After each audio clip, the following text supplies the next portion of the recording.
Okay, my friends, we're going to go through the 8 pieces of brocade, also known as the 8 brocades of silk. So silk is kind of code for, if you watched how silk gets teased out into threads, it's the idea of how we start to define, clarify, refine all of the channels and interconnections in the body. And so a brocade is more about whole body movements, all right? Big, beautiful gatherings of many threads. And it's a very beautiful form, very classic form. It was originally developed by a Chinese general back in the era where, we're talking arrows and maybe cannons and a lot of hand-to-hand combat. And so training was very profound in the martial arts. And this was developed as a recovery form. And funny enough, a recovery form for martial artists tends to be a very healthy and helpful training form for all the rest of us. But if you're looking for something that's a complement to hard workouts, whether they're weightlifting or cycling or long distance running, this is a wonderful complement. If you just want something that helps you move through many whole body patterns in a way that gives you great maintenance for your body, this is a great one for you. If you want to train movement, just train your form, this is also a fantastic study that can support better functional movement in general. So I highly recommend giving it a shot. In this video, we'll do 3 to 7 reps, but do know that it's really up to you. When you do groups, you need uniformity. You need to have something that everyone can follow. But when you're doing it on your own, you can do more or less repetitions of any particular exercise. And the brocades are really wonderful in giving an opportunity to develop more strength if you focus on certain ones, or more flexibility. So adapt it. If you have 10 minutes or you have a half hour, you can do this form. I learned this about 20 years ago, and my first teacher was a student of Dr. Yang at YMAA. He's done a lot of research on this form, taught it for many years, and I'll give you some links if you want to learn more about it. Now, the version that I'm doing is a little bit different than Dr. Yang's, but it's just influenced by other teachers, my own experience, and but the principles really hold true as we go. And like any form, we may start with just learning the movements, but then we'll look deeper and deeper into the intentions and the purpose. And when you learn these things, often you get refinements. You also get a little more advanced movements, and they may be subtle, but they start to point towards internal connections. And part of that is that in Qigong, we're often looking more deeply at the organs. We're looking at the tendons and ligaments. We're looking at fascial structures, and we're looking at the communication between all the different systems in our body. So it can take time to familiarize and also to explore and shift our perspective from a more inside out to from a bone muscle joint, which is wonderful and helpful. Biomechanics can help us every step of the way, but we benefit a lot from getting even deeper into inner structures, developmental processes, and even embryology can really inform us a great deal. So as we go through, well, again, let me stress, there are many choreographies to the 8 brocades. Can't say one is right or wrong. You can learn a lot from all. Some teachers have a lot of gong, a lot of skill, a lot of training in their body. And even though we might try to imitate them, they're doing things internally that we will gradually learn. So it will unfold. Where some teachers, they're just knowing a choreography and they're doing it nicely, but with a different level of skill. So take that to heart and explore yourself. And I highly recommend when you're learning from a video to do your best to commit the video, the movements to memory so that you can practice without using the video. And this allows you to use your eyes more connected to the rest of your body and to connect yourself more to right where you are and not to a screen. That said, you can always revisit the video. And secondly, if you have someone who has a lot of skill that you can share your movements with and get some feedback, this can be very helpful. So somatic movement educators can be a great resource, even if they don't know the particular form. And of course, Qigong teachers who have some skill and who you respect also can be very, very helpful as you go. For the video, let's just mirror, let's not worry about left or right. Sometimes I will turn if I want to demonstrate something to give you another look. While this is not an instruction video where I'm going into a lot of detail on every form, I will give a little bit of instruction to help cue the movement and to orient you towards some of the purpose that's there. We'll also break down a couple of the movements a little bit. I'll leave in the links the names, their translations, so there's a lot of varieties of what name you can give it in English, but I'll leave that for you as well.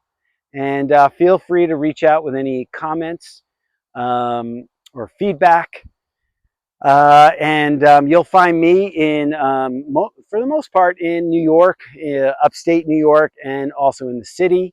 You can find me at 5streamsnyc.com. I'm Geo, and I'm happy to share this with you. It is definitely one of my longest practices, and while often it's put in the category of beginner practice, it is absolutely one you can do for your life, and you'll have it available to use and play around with and enjoy for as many years as we get. Okay, let's move on to the Qigong. So in this particular set, you'll often see that there is not a pause between the movements. Okay, it's often done with a full flow, one move to another. In other sets, you'll find that pause in the middle. And this pause can be very powerful, all right? It's a way to complete the movement, but it's also a way to move towards outer stillness, but inner movement and absorption. So the movements are working particular channels, particular systems within the body, focused on those. And then as we go into stillness, we get this chance to absorb and to benefit from going into more of an inner directed state. So in the way I'm going to go through this flow, I'm going to pause after each movement into more of an earth standing or earth relationship position. Sometimes I'll be wide in more of a horse stance. Sometimes we'll be more in a standing pose. But each time it will be connecting the bottom of the feet with the pelvic floor, okay, with the bai hui at the crown connecting here, and the dantian, right? Hands will be more in this earth turned, working with the palms relationship. So we have the bottom of the feet, pelvic floor, bai hui, and our dantian. And the dantian is right there in the center of our mass, okay? The center of our mass. Also, as we know from our umbilicus, this is the center of our energy and the deep roots of our breathing. So we find right here an incredible meeting place of our organism where a lot comes together, right? So when we absorb and we center here, we allow a lot of processes to come into harmony and balance, okay? So these won't be long pauses, but they're there, and do know that you can extend those as long as you want. You can make them a whole standing meditation practice as well. Okay, so that was a false start, but here's our real start to the practice. So we come into our standing. The first pose is more inner shoulder width apart, okay? And we come into the place where we are, right? Arrive in the Qigong state, which you could consider as the Qigong field, your field of awareness. So you have the directions below, above, in front, to all cardinal directions and the intermediate directions. Take in the sense of the earth, the sky, the whole space that you are in. Feel any movement. I'm outside in this beautiful spot on a little bit of wind today, so I have behind me the dancing trees and the marsh plants, and internally I come into my experience of my own body, okay? Feeling the pulse, feeling the breath, feeling gravity, feeling the feelings. So becoming present, right? In a way, that's the whole practice. So in a way, we start with completion, and then we go into cultivation, and we return to completion. Extending the exhale to the ground, receiving the inhale, extending the exhale, receiving the inhale. On the exhale, feeling my rib cage go in, bikini line gathering. It's like a sphere coming together on the exhale. Inhale, receiving. Okay, restoring our natural breath, letting our breath deepen. Qigong will always have the body, the breath, and awareness. First movement, interlacing the fingers. Inhaling up, extending overhead, pressing into our metatarsals, into the bubbling wellspring, pushing up the sky. Lowering our heels, turning from the ankles, hips, chest, head, turning back to center. You can breathe in as you turn, or you can exhale as you turn. You're welcome to explore both. Back to center. Bending like a bow. Okay, you're not collapsing down. Extending the outer leg, extending the outer palm, pressing. And back to center. Bending the bow, pressing. Back to center. Exhaling down the front. Okay, softening, not arching, softening as you sink. Inhaling back up and pressing the feet, raising the heels, pushing up the heavens. And lowering the heels, turning the ankles, turning the entire leg, waist, hips, center, and back. So this first one is all about warming up the three burners, basically all the processes in the torso. And you can do as many repetitions as you like on these. Bending the bow.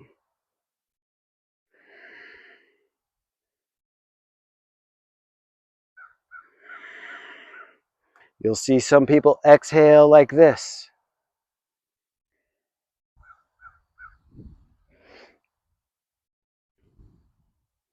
Inhale.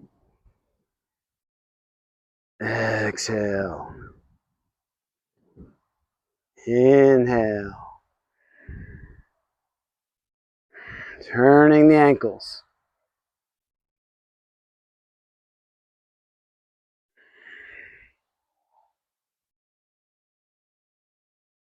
Bending the bow.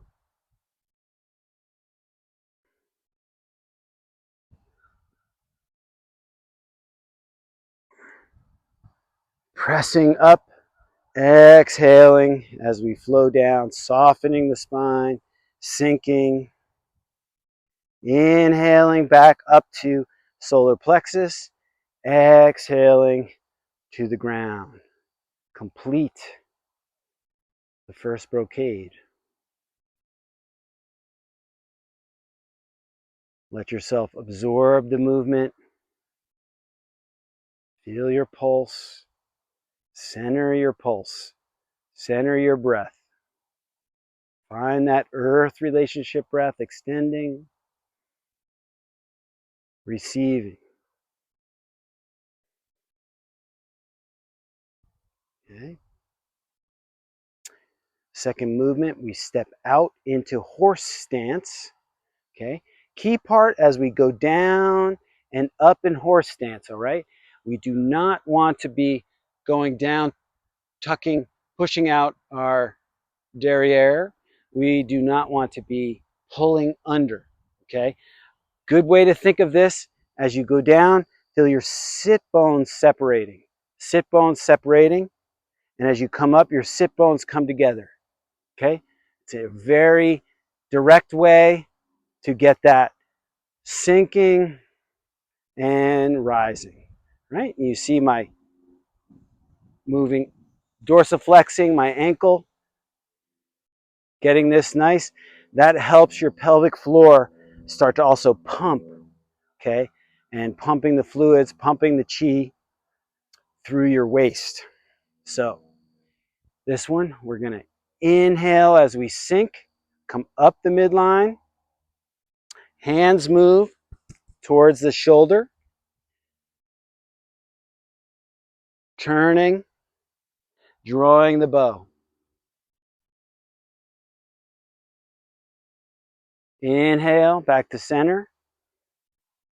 Exhale as we press into the ground. Inhale, sinking, turning, and the key point here is we're not lifting like this. We're turning and then extending, okay? So it's like that, okay? Here, turning, extending. Now you'll see some people will point a finger like this or two fingers, okay? I'm doing like looking through the L, right? Lung and large intestine meridian, extending from here, gives you a little more of a tendon extension through that whole channel. Look far into the distance. Fire the bow. Gather back to the heart center. Exhale, dispersing to the earth.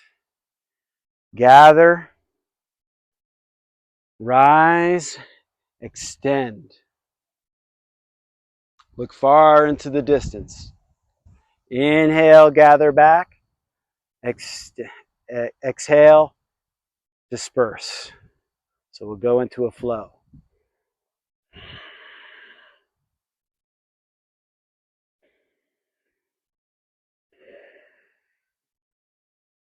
Using the eyes, inhaling to the center, exhaling, look far in the distance, firing the bow.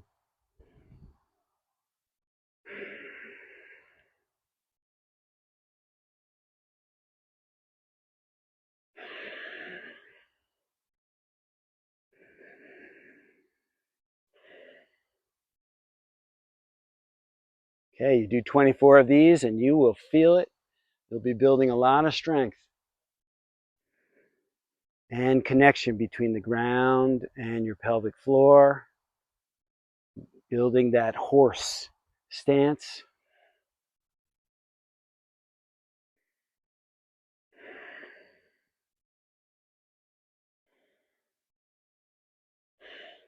It's interesting in all these moves, you can look at almost like the psychology of these moves. You'll feel what strength, power, balance, courage. Exhaling. Okay, we finished the movement. Horse stance. Find the internal connections.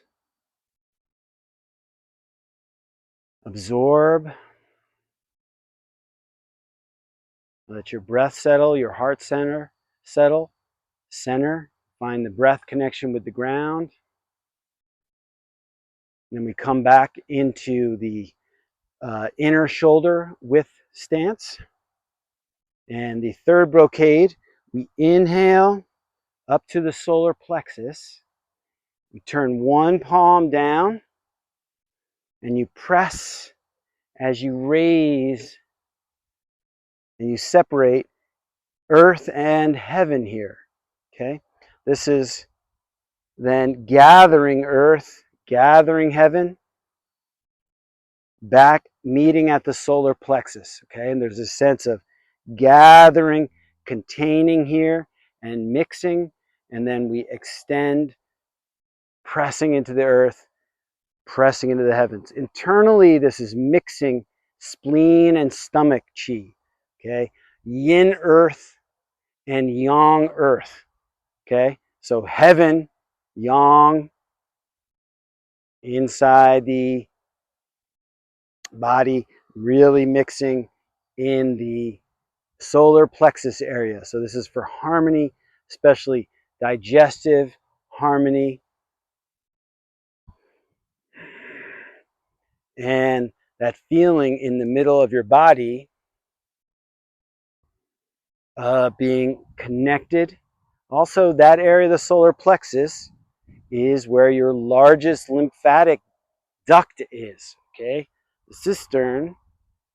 So any congestion there or ill ease will affect everything. So we are starting to extend it and draw it together, helping things to move and take their next step. You'll see some people come down, they'll go like this, and they'll raise like that, and then they'll lower like this, okay? What I like to do is raise the elbow, that opens the side more, and press overhead. For me, that gives me a little more dynamic movement through the organs, opens the channels a little more. Feel free, explore.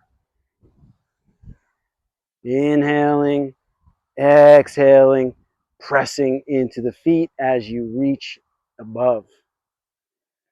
Sinking, extending. Using your eyes, turning inwards, eyes extending, opening.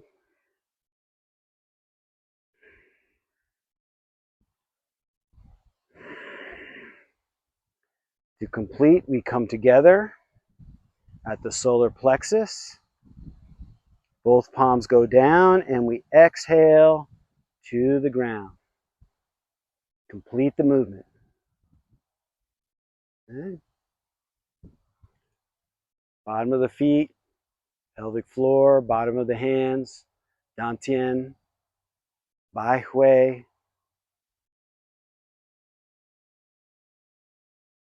Absorb the movement. Outer stillness. Inner movement, inner absorbing. Okay, fourth movement.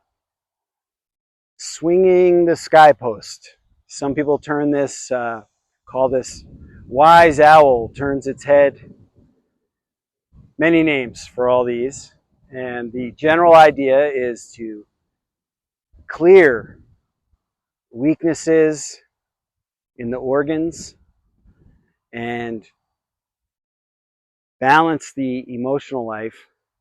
It's also healing bruising and obstructions all through the head, neck, and connections into the ribs. 3 hand positions. First one, on the hips. Some people just leave them hanging. I like the hips. Turning the whole throat, okay? Think like a giraffe. So this is your no, and that's just up here, the second cervical disc. You want to turn all the whole throat. If it helps you, put a hand here on the sternocleidomastoids and notice them turning. And you're thinking you're massaging all through the neck. So we turn the other way. We exhale as we turn and we look behind us. As we exhale down to the ground. Inhale back to center. Back to Dantian. Exhale down to the ground. So we are letting things go. Any charges, any holdings in our neck. You know, we all have these little micro frights, or we're pulling up here all day long. So we're letting these things go. We're massaging the thyroid and all of the blood routes, lymphatic routes, all the nerves that go from the brain through the neck, phrenic nerve, vagal nerve. All of these are getting massaged. And our breath sending down to the ground, inhaling back. Our eyes looking behind us. The past is the past.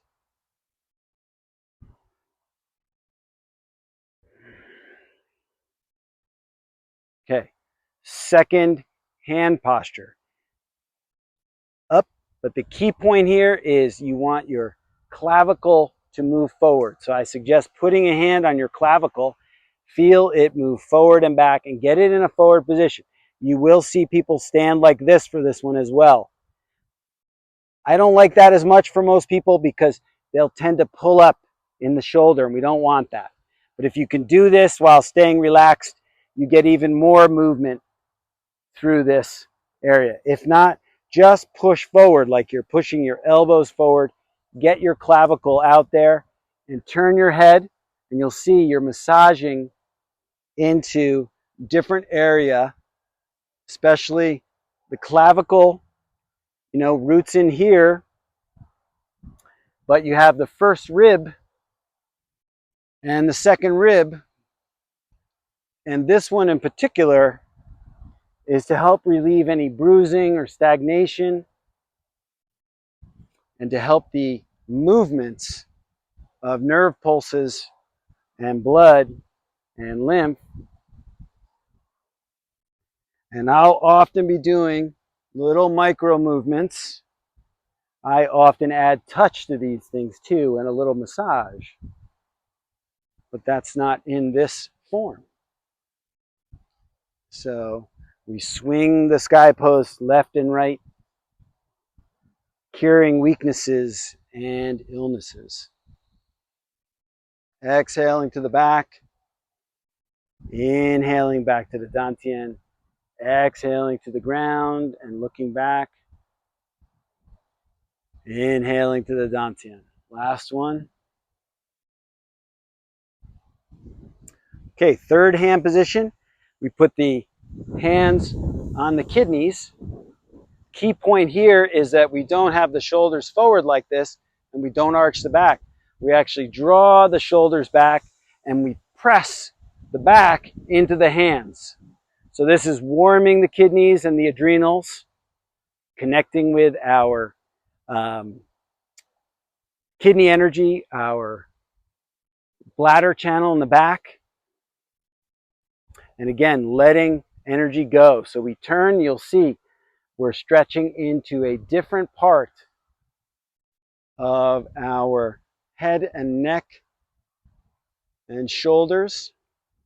As you turn your head, press into the kidneys and press your back and exhale.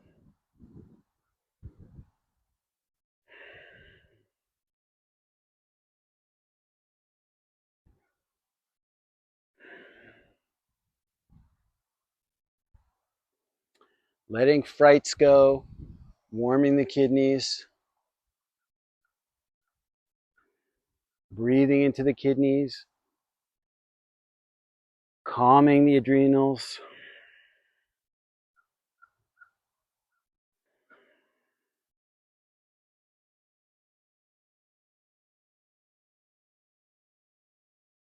Exhaling. Okay, back to the center, bringing your hands back forward, completing the movement. Bottom of the feet, pelvic floor, palms, dantian, head.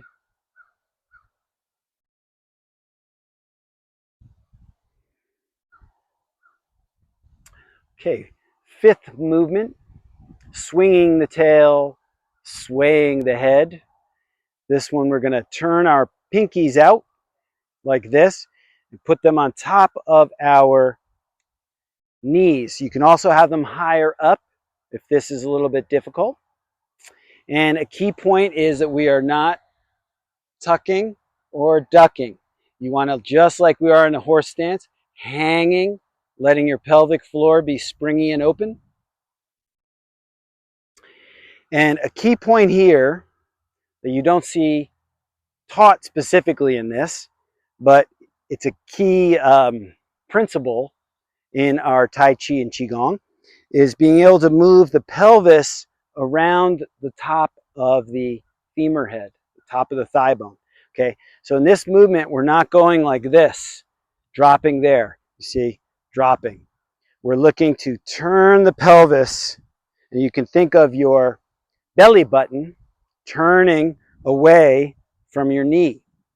Okay, belly button turning away from the knee, turning the pelvis, and the knee is in opposition there. So you can think of it belly swinging. What that allows us to do is we get the belly, and that's turning the guts, massaging the guts. This pinky on the outside, we're then turning our solar plexus, our chest, and we're turning our head and neck, looking behind us. See, this opens our whole meridian, the heart meridian, and we release heat, release stagnation in the organs. We inhale back to the center, and then belly swing, and the rest of the guts and spine and all organs, we turn. Exhale, looking behind us. Inhale back to the center. And if we want to do it a little higher up, we just do it like that and turning. Inhaling to the center. Exhaling, belly swing, all organs, all guts. Elbow over the knee, looking behind us. Okay, we'll do a few of those.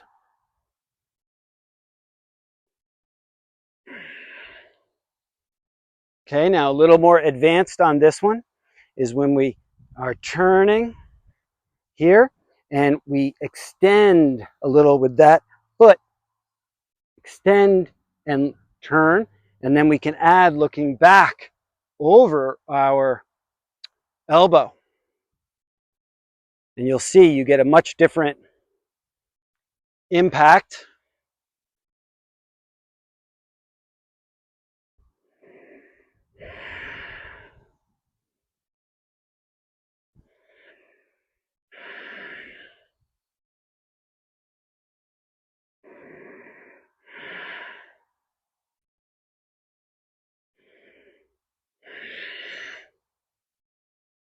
Okay, we come back to center. Pause and complete the exercise.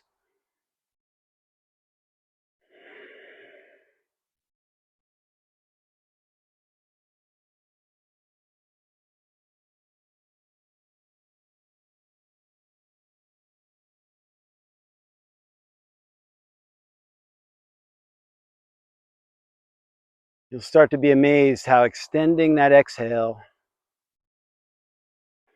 and returning brings an immediate calm, really activates that parasympathetic response in the body. Okay, number 6, some variations on this one. Again, we're going inner shoulder width apart. And this is, I call it the water wheel to strengthen the kidneys. All right. So I like to go up and like I'm turning a water wheel. You can think of a steamboat where I'm turning over the steamboat and hanging my head and rolling like a spinal roll up where the hands follow along this front kidney channel. Okay, so what will go up, reaching,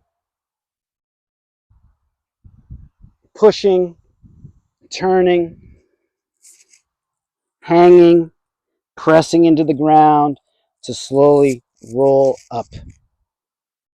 Now I'm going to give you some details on this.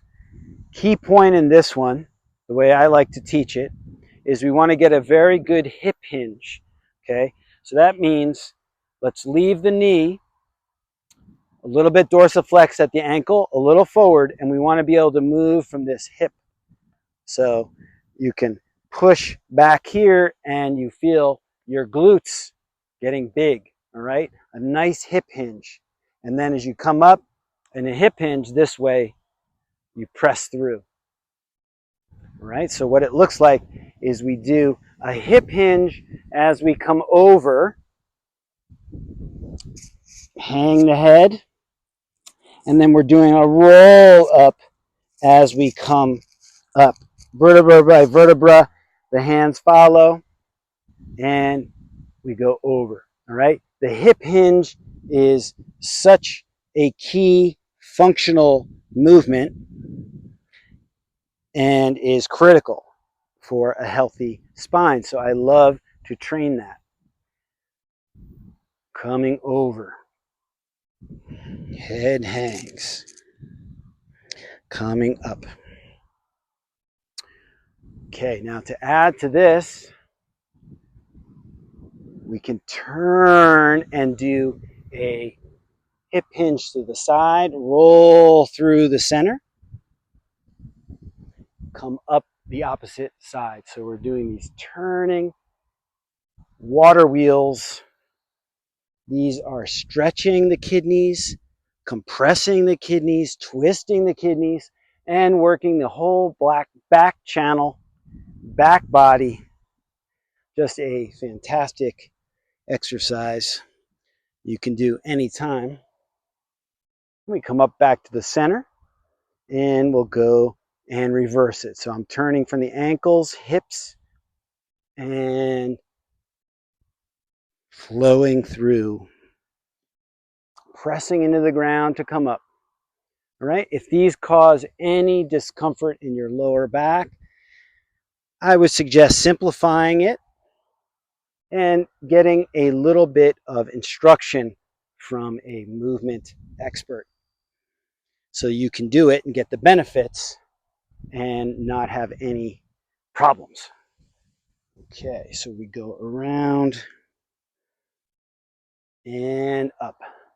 Okay, coming down. Now I'm going to show you a variation on this one, which is going up and we're reaching forward. Okay, and instead of going into a hip hinge, you're going to come all the way forward. Don't lock your knees back, coming down, but you'll feel your bum reaching up. Keep your knees soft and you'll come over and you'll have your hands underneath your toes, okay? And there are some things here you can sway left and right, okay?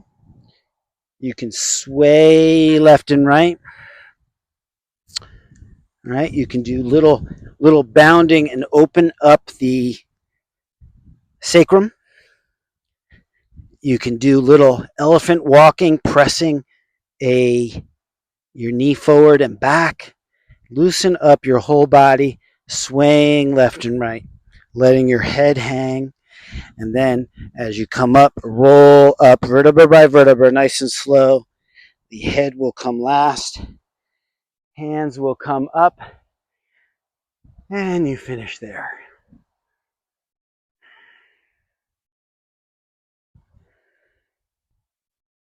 Okay? If you tend to get a little bit of a head rush, do everything very slow. Gather, complete the 6th brocade.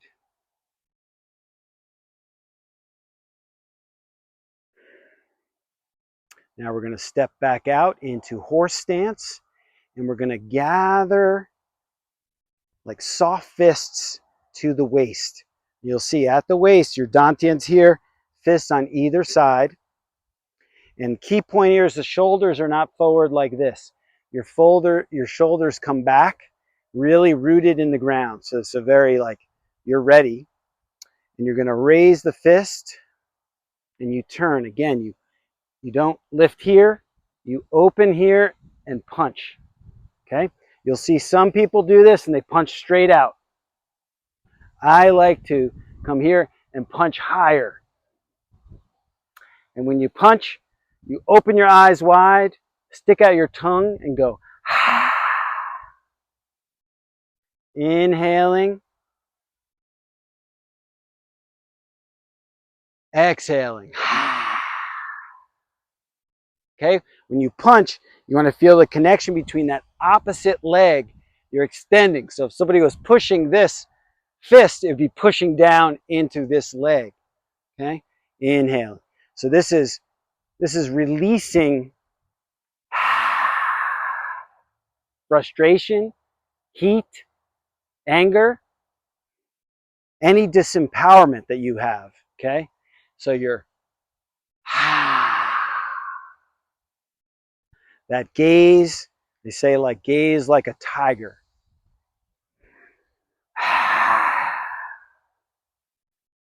Let the fear go. You can imagine whoever you want up there.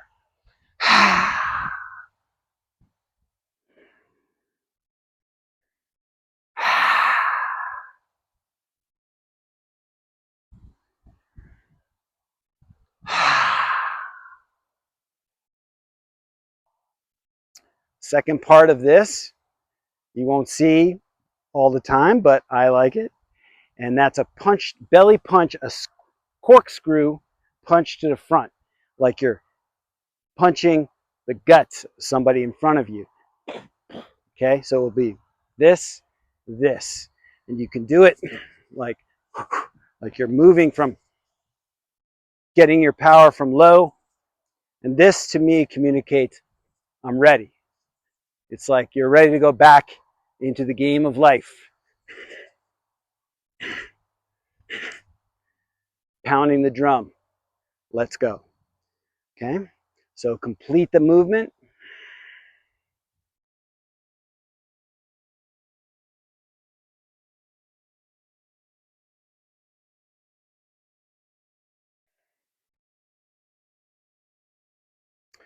And we'll come into the 8th brocade, which is more hip width stance apart. Your fists are going to be at your hips, also in line with the dantian here. And you're going to be, this is to smooth the chi out. And we're going to be doing raises of the heel raises, pressing into the metatarsals, into the bubbling wellspring, and a little bit the toes, and back down. Okay, so the movement, heel raise while the fists raise. And again, Shoulders are not here. Shoulders are balanced and drawn back and circling. Nothing stiff. And as you circle, you're circling the dantian here. Okay? Circling the dantian. And this raising of the heels is pumping the soleus muscle, the Achilles, the soleus, the gastrocs. The soleus is like a second heart. So this is helping the blood to return to the heart. You stay aligned. You're not pushing forward like this, not falling forward here. You're moving up very rhythmically, like you're being drawn up. So you're also polishing your central axis up and down. And a little meditation that you can do is circling the dantian here. And the dantian then circles the microcosmic orbit up the back, down the front. And then you Doppler out farther to circling up your feet, to your crown, down to your feet. Smoothing, polishing, connecting. And then from the earth to heaven, deep into the earth, up into the heavens.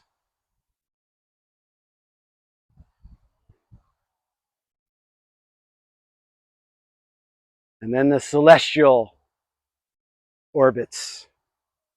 Movement of the stars, of planets, the constellations, galaxies.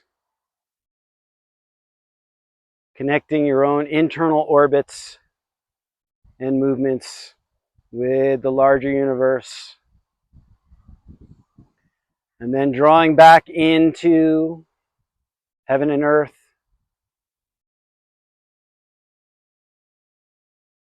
Back to your feet, to your crown. Back to your microcosmic orbit. Back into your dantian.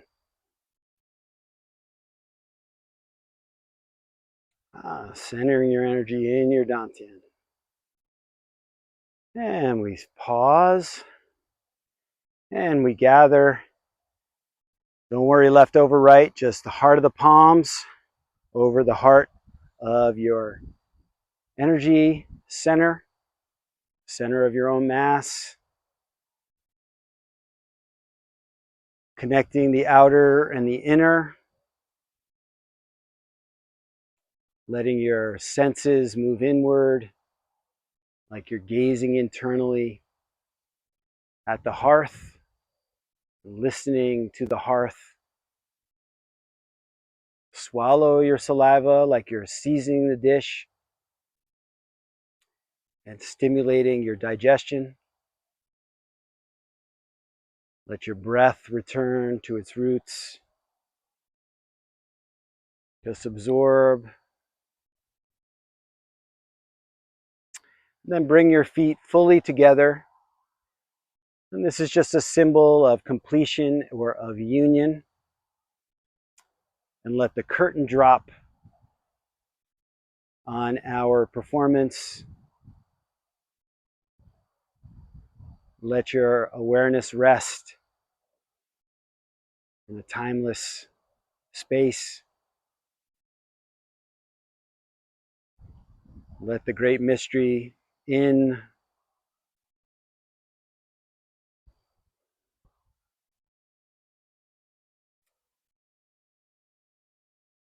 And we step out, we separate our palms and our feet together. We come back into the play of this time and space, the play of our life in the day. And we just do a little bit of a pat down. Okay, I like at the end any static energy, especially if we do a lot of chi movement. We want to let anything sticky go. Also, it's nice to come back into our physical form. And then we do a little shake and wiggle, let anything in the practice go, and carry on with whatever is coming next for you. And may this practice be of benefit. Feel free to drop any questions or comments, and enjoy. Carry on, my friends.